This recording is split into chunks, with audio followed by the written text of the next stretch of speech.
தமிழக வாக்காளர்களுக்கு சிறப்பு அறிவிப்பு.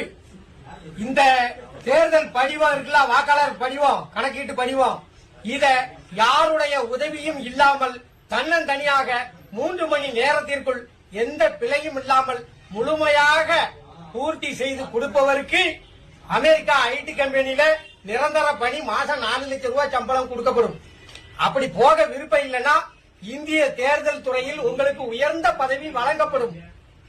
என்னடா ஏய், ஏண்டா எங்களை இந்த படிக்கும் போதே நெஞ்சு வலிக்குடா, ஏண்டா எங்களை இந்த துன்பப்படுத்துறியா? நீங்கெல்லாம் படிச்சுட்டு வேலைக்கு வந்தேலா? மாடு மேய்க்கிறவனுக்கு கூட நல்ல மனிதாபிமானம் உள்ள அறிவு வேலை செய்யுமே.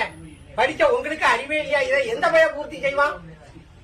போன தேர்தலில் ஓட்டு போட்டதே ஞாபகம் இல்ல. காலையில ஓட்டு போடும்போது கேட்பான், எந்த பள்ளிக்கூடத்துல போய் ஓட்டு போடணும் முடியுது. இந்த லட்சணத்துல மக்களை வச்சுக்கிட்டு என்னமோ அமெரிக்கா விஞ்ஞானி மாதிரி நாங்க இருக்கிற மாதிரியும் நீங்க இது எந்த பயிலுக்கு புரியுது? வாக்காளர் எண்ணு, மயிர அடையாள எண்ணு. உங்ககிட்டலாம் ஓட்டு போடுறத விட பேசாம இருக்கலாம். நீ இல்லன்னா ஒரே அடியா அறிவிச்சிரு, தேர்தலே கிடையாது, மக்கள் ஓட்டு போட வராண்டாம்னு ஓப்பனா சொல்லிட வேண்டியதானே. நீங்களே இருந்துட்டு போங்கப்பா, அதிபர் ஆட்சி முறையை கொண்டு வாங்க. எதுக்கு ஓட்டுக்கு 2000 கொடுத்து கஷ்டப்படணும்? என்ன சாதாரண எனக்கு படிக்க தெரியாது, நான் எவங்கிட்ட போய் பூர்த்தி செய்ய?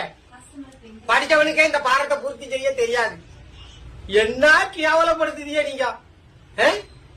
ஏன் ஒரு எளிய பாமரனுக்கு புரியாண்டாமா? என்னவா 100% கல்வியறி, 100% படித்தவனுக்கே இதை பூர்த்தி செய்ய தெரியாது. நான் ஆனா சவால் ஊட்டி சொல்லுதேன். போன தடவை யாருக்கு ஓட்டு போட்டோம்னே தெரியாம வாக்காளர் பூரா பைத்தியம் முடிச்சு சுத்திக்கிட்டு இருக்கான். இந்த நிலைமையில நீங்க இப்படி ஒரு பாரத்தை கொடுத்து பூர்த்தி செய்ய சொன்னா எவன் பூர்த்தி செய்வான்? ஒரே அடியா தேர்தல் ரத்து இந்தியால அப்படின்னு அறிவிச்சுட்டு போங்கப்பா.